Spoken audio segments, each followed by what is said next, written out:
A França está pegando fogo, literalmente. Não só a França, a Europa inteira, a discussão da Previdência está em pauta. Por isso, a nossa conversa hoje é o que acontece na Previdência no mundo. Lucas, roda a vinheta, por favor.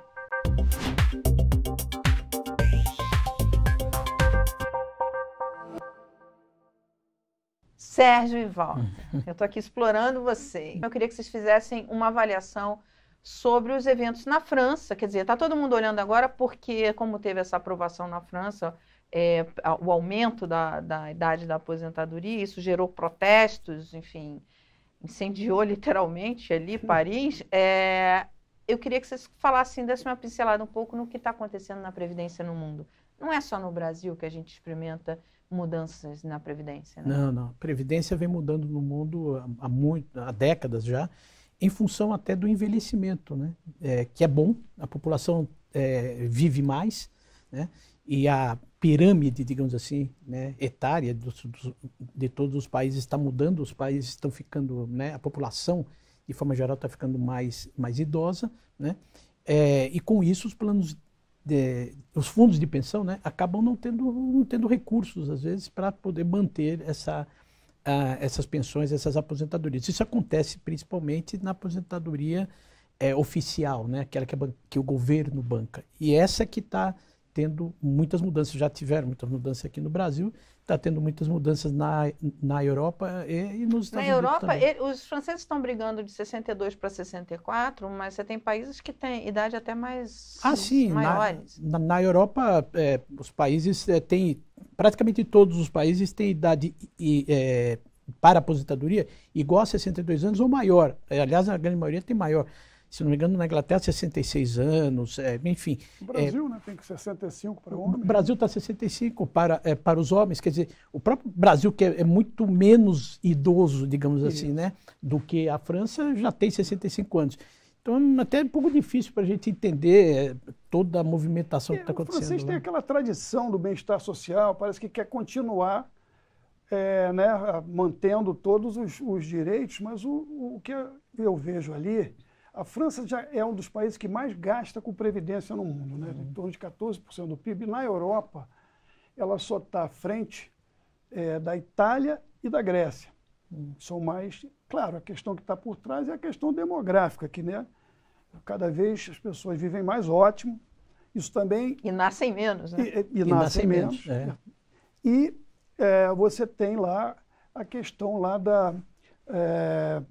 que você tem também pressão no sistema de saúde.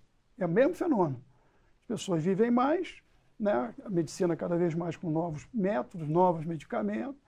E na Previdência tem uma questão intergeracional que tem que ser pensada. Se você adia a reforma, você está transferindo, vai ficar mais caro depois, e você está transferindo ônus para outra geração pagar a conta, né?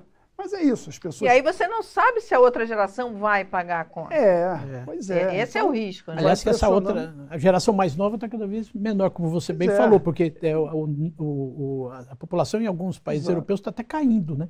Não, menor e com mais desafios, menos empregos, enfim, uma série de outros desafios. Quer dizer, menos gente para pagar uma conta maior. Esse negócio, nós estamos contratando problemas maiores no futuro. Né? Nos fundos de pensão, tiveram mudanças em termos da idade para aposentadoria aqui no Brasil?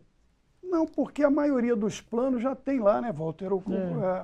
O nosso caso lá é vinculado ao INSS, no plano BD. O CD não, você pode aposentar uma aposentadoria antecipada, por exemplo, com 40 anos, porque você só leva o saldo, né? Então... Isso vai refletir, no caso do CD, numa aposentadoria, num benefício menor. Exatamente. Isso, claro. Ele leva o saldo de conta, né? Ou convertido em renda, ou um percentual do saldo lá, ajustado lá pelos índices que forem conseguidos de rentabilidade. Não tem mágica nisso, né? Quer dizer, para financiar ali a sua aposentadoria na maturidade, e qualquer coisa diferente disso, desconfia, porque pode virar um problema, vai virar uma surpresa lá na frente, quando aí você tem pouco o que fazer, né? Quer dizer, se você se previne agora, você tem tempo para acumular, para fazer todas as coisas. Agora, mas não tem mágica. É um cálculo matemático, é o dinheiro que você tem pela sua expectativa de vida. O governo tem que ser responsável, de saber que se ele não fizer nenhuma mudança, vai criar um problema, um déficit lá na frente que vai ter que ser bancado pela sociedade. E o regime francês, que a grande maioria, que é de repartição simples, é o quê? É isso que você falou, faltou na tua conta dividir pelo número de pessoas. Né? É a conta do custo de pagar os benefícios, né? Repartido, como o nome diz, pela população. Como a população que vai pagar é menor, por quê? Né? A demografia, nasce menos gente, né? Está ficando mais idoso o país, essa conta vai ficar cada vez maior. Então você está transferindo o ônus, de novo, repito, para uma geração futura que vai ficar mais caro para pagar. Então, é complicado. E se o governo tem que gastar mais dinheiro para bancar esse déficit, ou para bancar a Previdência, acaba faltando dinheiro para fazer outras coisas, né? Para serviços públicos, né? Para segurança, então, etc. E esse é um ponto que eu assim, a gente vem acompanhando esse noticiário. No Brasil, ele ficou mais forte durante a reforma da Previdência, a última grande reforma da Previdência. Então, esse assunto ficou ali na pauta de todo mundo falou sobre. Depois passou a Previdência, parece, agora o assunto é reforma tributária, e aí esqueceu. Mas a verdade é que a Previdência ela vai sofrer mudanças de tempo em tempo para se ajustar a esse novo cenário, né? Sim, porque o país está envelhecendo, o número de pessoas que nascem, né, percentual de toda a população é cada vez menor, né? Ou seja, esse problema, nós estamos fazendo esses ajustes aos poucos, né? Faz uma reforma num certo tempo, demora alguns anos, faz uma outra, você vai ajustando isso ao longo do tempo. Na verdade, grande parte dos países faz isso, né, Sérgio? Tem fazendo as reformas ao longo do tempo, porque uma grande reforma mesmo seria tão traumática que nenhum governo consegue ter força suficiente para fazer. E é alvo. Eu estava conversando com uma fonte que mora na França, e ele falou assim, olha, aqui tem o seguinte, você tem a questão da Previdência, ela é alvo de muito discurso político. Então ele falou, olha, aqui, por exemplo, a gente tem muita influência dos sindicatos que estão aqui movimentando essas pessoas. Então você acaba tirando isso do foco. E é verdade, no Brasil também acontece isso. Políticos usam o tema Previdência como palanque e tal, porque é fácil você falar, né? Falar, não, estão tirando direitos e tal. Então, assim, para que as pessoas tomem a decisão correta e não... Porque o risco é ela ir no canto da sereia, sabe? E virar uma armadilha para ela no futuro. O que as pessoas têm que prestar atenção quando o assunto é Previdência? Tem que saber quem faz a gestão da Previdência, se ela tem uma Previdência aberta ou fechada, né? No caso, se a Previdência é aberta, ela tem que escolher uma instituição bastante, enfim, que tem um ótimo nome, tem que verificar qual é a taxa que ela paga, porque essas taxas são muito altas e no longo prazo isso tem um peso bastante grande, né? Quando você vai acumulando, né? E escolher, enfim, e olhar o plano que tem historicamente tem tido uma rentabilidade maior. Agora, no caso da Previdência fechada, aí depende de onde ele trabalha, né? Se a Previdência é oferecida ou não. E tentar olhar, pensar sempre no seguinte ponto. Previdência, cálculo atuarial, né? Para você fazer a gestão para a Previdência, e gestão de investimentos são questões técnicas.